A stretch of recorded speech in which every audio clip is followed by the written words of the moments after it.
At bago po ang ating question and answer, narito po ang isang mahalagang anunsyo mula sa ating Pangulo. It's time to realign government with the people's expectations. President Ferdinand R. Marcos Jr. has called for the courtesy resignation of all cabinet secretaries in a decisive move to recalibrate his administration following the results of the recent elections. This is not business as usual, the president said. The people have spoken and they have expect results, not politics, not excuses. We hear them and we will act. The request for courtesy resignations is aimed at giving the president the elbow room to evaluate the performance of each department and determine who will continue to serve in line with his administration's recalibrated priorities. This is not about personalities, it's about performance, alignment, and urgency. Those who have delivered and continue to deliver will be recognized. But we cannot afford to be complacent. The time for comfort zones is over. This step marks a clear transition from the early phase of governance to a more focused and performance-driven approach. The President emphasized that while many have served with dedication and professionalism, the evolving needs of the country require a renewed alignment, faster execution, and a results-first mindset. Government services will remain uninterrupted during this transition, and the President reiterated that stability, continuity, and meritocracy will guide the formation of his leadership team moving forward.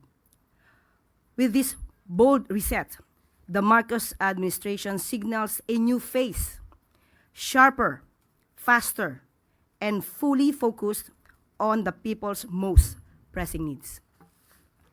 So, hindi na po siguro natin ikakagulat ang pagtawag po ng courtesy resignation ng Pangulo sa kanyang mga cabinet secretaries, heads of agencies with cabinet rank, other heads of agencies, and presidential advisors and assistants.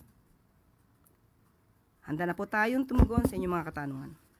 First question, Crisel Insigne, IBC 13. Hello po, Yusek.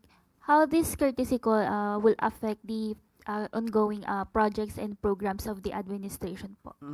Maliwanag din po ang sinabi ng Pangulo, hindi po maaapektuhan kung ano po ang pending at existing projects habang ito ay may transition. At tuloy-tuloy lamang po ang pagtatrabaho ng mga cabinet secretaries at ng mga tao sa gobyerno. At mas maganda po itong mapakita rin ng ating mga heads of agencies, cabinet secretaries, na sila ay naaayon sa goal ng Pangulo. Ipakita nila na sila ay dapat na matantili bilang parte ng administrasyon ng ating Pangulo. Sabi nga natin, walang puwang ang tamad at korap sa administrasyon ni Pangulong Marcos Jr. Ace Romero, Philippine Star. Yusek, nabanggit sa statement na it's something that has got to do with the election results. Ano po ba yung resulta ng election na mukhang hindi yata natuwa ang Pangulo at nag-trigger ng ganitong call for resignation? Aminado ang Pangulo na kulang sa kanyang paningin, nakulangan siguro ang taong bayan sa naging performance ng gobyerno, kaya hindi nila nakuha yung pinaka-target na numero especially sa Senado. Pero kahit ano pa man yan, kung ano man maging resulta, ganito pa rin dapat ang gawin ng ating Pangulo, mas mapabilis pa rin ang performance ng administrasyon. Yun din po talaga ang nais ng ating Pangulo. Referring to 12-0 po yung number na sinasabi nyo, na target? Mas maganda kung 11-0. Yeah, mas maganda po. So hanggang kailan po kaya yung yung maging action ng Pangulo? Yung kailan po namin malalaman yung magiging resulta nung inyong review sa performance? Kailan malalaman sino po yung mare-retain at sino po yung aalisin na sa cabinet? Kung mapapansin niyo po sa bawat salita ng Pangulo, ang gusto niya ay mabilisan. So asahan niyo po ang mas mabilis na action dito. Hintayin na lamang po natin dahil ka-announce lamang po ito kahapon. Salamat po. Alvin Baltasar, Radyo Pilipinas. Yusek, I believe doon sa part ng courtesy resignation na iniutos ng Pangulo, i-reviewin yung kanilang performance. Ang tanong ko, Yusek, sino-sino yung bubuo doon sa review committee? Ano yung composition nila? Sino-sino sila? Ibibigay na lang po namin ang detalye patungkol dito at ibabato namin ang katanungan na yan sa Office of the Executive Secretary. Yusek, follow-up na lang. Doon sa mga nagbigay ng resignation, hindi namin nakita yung Office of the Solicitor General. Just to... kahit mayroon na, please enlighten us. Kasama ba ang Office of the Solicitor General sa miyembro ng gabinete ng administrasyon? Opo, kasama po ang Office of the Solicitor General na kailangan mag-submit ng courtesy resignation. Next question, Jean Mangalus, philstar.com. Good morning. What are the metrics? We know that we want fast action from these cabinets, but cabinet secretaries, but some of their agencies are for long-term action. So, ano yung metrics na tinitingnan ng Pangulo? Unang-una kung gano'n nga ba kabilis ang kanilang performance at kung may issue ba tungkol sa korupsyon. Importante po yan. So hindi lamang performance, to titignan din po nila kung nagkakaroon ba ng issue tungkol sa anomalya sa kanilang pag-handle ng kanilang agency. There are reports that this shakeup is targeted towards specific secretaries. How true is this? We have no update on that. If there is really a target secretary regarding this request for courtesy resignation, there's none as of the moment. Tristan Nodalo, Newswatch.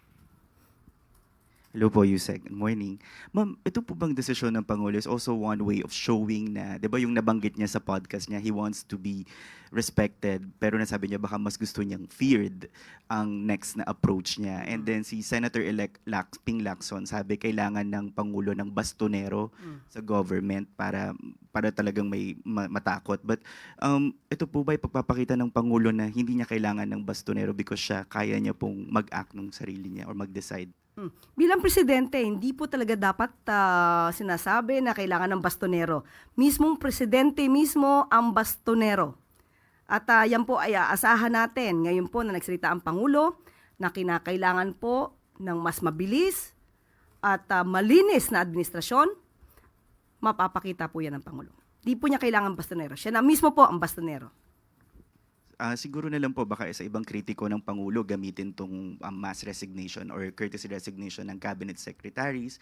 Yung timing po nung decision na to, why is it, ito yung nakita ng Pangulo na best timing to do a revamp of his cabinet secretaries? Tandaan po natin, nung una pa lamang po ako na-appoint as a press officer, nabanggit na po natin yan kung may kinakailangang mga revamp. Sabi ko wala pa pong update pero talagang yan po ang ginagawa ng Pangulo, makita at ma-monitor ang trabaho ng kanyang mga heads of agencies at mga departments. So hindi lamang po ito ngayon. Talaga pong nire-review. Tandaan po natin, marami na natatanggal bago pa nagkaroon ng eleksyon. Bago pa nangyari ang eleksyon. So siguro mas naramdaman lang naman Pangulo itong naging eleksyon na mas kailangan pa ng mas mabilis ang pagtatrabaho ang administrasyon para sa taong bayan. Maricel Halili, TV5. Yusek, magandang umaga. Paglilinaw lang po yung sinabi nyo kanina na walang pagtigil doon sa program ng gobyerno. So, ibig sabihin, the cabinet secretary will still hold their post until makapag-appoint ng panibago si Presidente. Yes, mananatili sila sa kanilang posisyon. Siguro ito yung tamang panahon para ipakita nila na dapat sila manatili sa kanilang posisyon. Pero kapag nakita po talaga ng Pangulo na hindi mo deserve ang iyong posisyon, you will be out.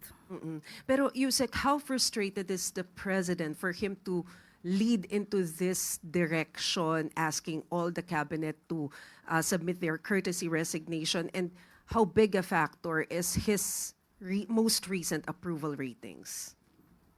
Approval ratings, ang recent, medyo mataas naman. So nakita naman natin na mataas pa rin ang tiwala ng taong bayan sa Pangulo. At hindi naman po kasi maganda rin sa parte ng Pangulo na isahin niya ang bawat secretary, alamin kung ano ba ang performance mo, kaya dapat lahatan po ito. Para sabi nga nila magkaroon ng elbow room ang Pangulo sa pagpili ng tamang leaders na mamumuno sa kanyang administrasyon. Sorry, ma'am. Is it right to say that he is frustrated with the performance of some of the cabinet secretaries? Yun po ang lumalabas. Thank you. Follow-up question, Eden Santos, Net25. Okay. Yusek, good morning po. Yung pong cabinet revamp, hindi po ba iyon layo na ilihis umano yung sisig sa Pangulo? Dahil kung binabanggit niyo po na yung performance ng ilang mga cabinet secretaries, since sila po ay nagsisilbing alter ego ng Pangulo, hindi po ba parang sa kanya rin yun na babalik? Kaya nga po tatanggalin. Para po mas mapaganda pa ng Pangulo ang performance ng kanyang administrasyon. Thank you po. Follow-up question, Gilbert Perdiz. Good morning po, Yusek. Nanawagan po si Senator Coco Pimentel kay Pangulong Marcos na maigi daw na talaga ng mga cabinet members na walang political ambitions at hindi nangangarap na mahalal sa 2028 elections. Anong reaksyon ng palasyo dito? Maganda pong suggestion yan. Dapat po kasi ang nagtatrabaho dito, hindi pang sarili lamang, hindi pang negosyo, kundi para sa taong bayan. Magandang suggestion po yan at malamang po ay kasama rin po yan sa magiging criteria ng Pangulo sa pagpili ng mga bagong cabinet secretaries. Thank you po. Follow-up question, Ira Pakaniban, DCRJ.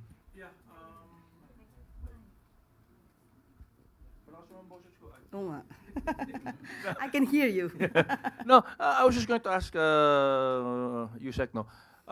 Sabi sweeping, pero there are some cabinet-ranked secretaries who have expressed na wala silang balak mag-submit ng courtesy resignation. I know of at least one who says na hindi naman ako cabinet secretary, Office of the President ako eh.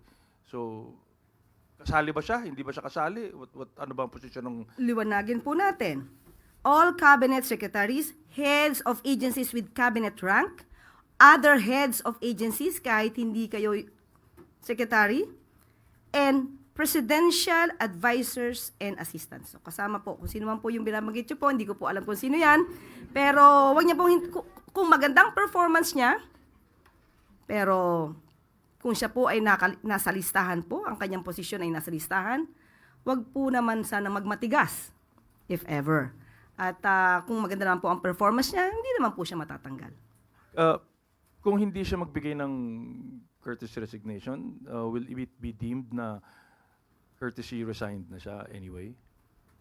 Tingnan po natin. Hindi ko po alam kung ano po yung pinanggagalingan ng istorya ninyo. Sabihin ko na si Secretary Gadon, dun sa chat group, sinabi niya hindi siya kasali. Sa aking pagkakaalam, presidential advisor siya. At ang tawag sa kanya secretary. At sa aking pagkakaalam, personally po, ay kasama po. Sa akin lamang po yan. Thank you, ma'am. Follow-up question, Heidi Sampang, FEBC. Good afternoon, Yusek. Paano po natin parang sa mga taong bayan po, sa mga karaniwang mamamayan, paano po ito dapat na tanggapin or intindihin po nila yung pag-submit nga po ng courtesy resignation ng lahat ng mga cabinet? Baka lang po kasi may impression na unstable tayo, unstable po ang government po natin. Dapat mas matuwa po ang taong bayan dahil pinapakita po ng Pangulo na sabi nga natin, walang puwang sa gobyerno, sa administrasyon, ang tamad at ang korap. Mas maganda po at dapat tanggapin ng taong bayan na mapalitan ang mga ito ng karapat-dapat sa posisyon. At yun naman po ang kagustuhan ng Pangulo. Ito lahat ay para sa bansa at sa taong bayan. Follow-up question, Ivan Mayrina, GMA7. Yusek, ito pong recalibration ng prioridad. Can you tell us, ano ho kaya maaasahan ng mga tao that will come out of this call for a cabinet revamp? Anong mga prioridad po itutuon ng gobyerno ang kanilang trabaho from here on? Unang-una po, sa infrastructure, dapat po talaga matugunan, mas mabilis po dyan. Kung ano po mga serbisyo sa publiko, uunahin yan. Marami pong pwede sa edukasyon, infrastructure. So, hindi ko po maiisa-isa yan. Kung pwede pong gawin at gampanan ng Pangulo na masaayos ang lahat sa tamang oras at bago siya matapos ang termino, gagawin po ng Pangulo yan. At ito ho ba ang panahon na makikita natin from here on again, yung sinasabi ng Pangulo na marahil kailangan ng mas mabagsik pamumuno? Opo. Umpisa lamang to. Follow-up question, Sam Medinilla, Business Mirror. Good morning, ma'am. Na-mention po nila earlier na medyo may mga hindi aspect ng past 3 years na performance yung administration na hindi satisfied si Pangulo.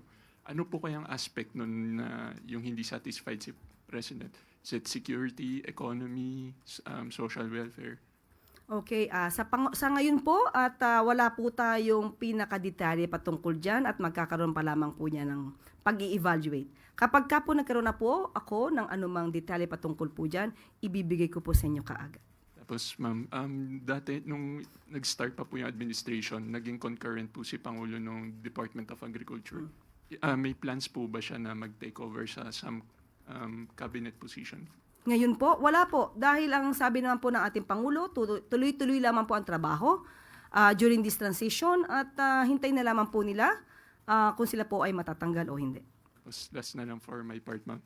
Na-mention po nila na lahat ng cabinet secretaries na nag-submit ng courtesy resignation magko-continue pa rin sa performance ng trabaho nila.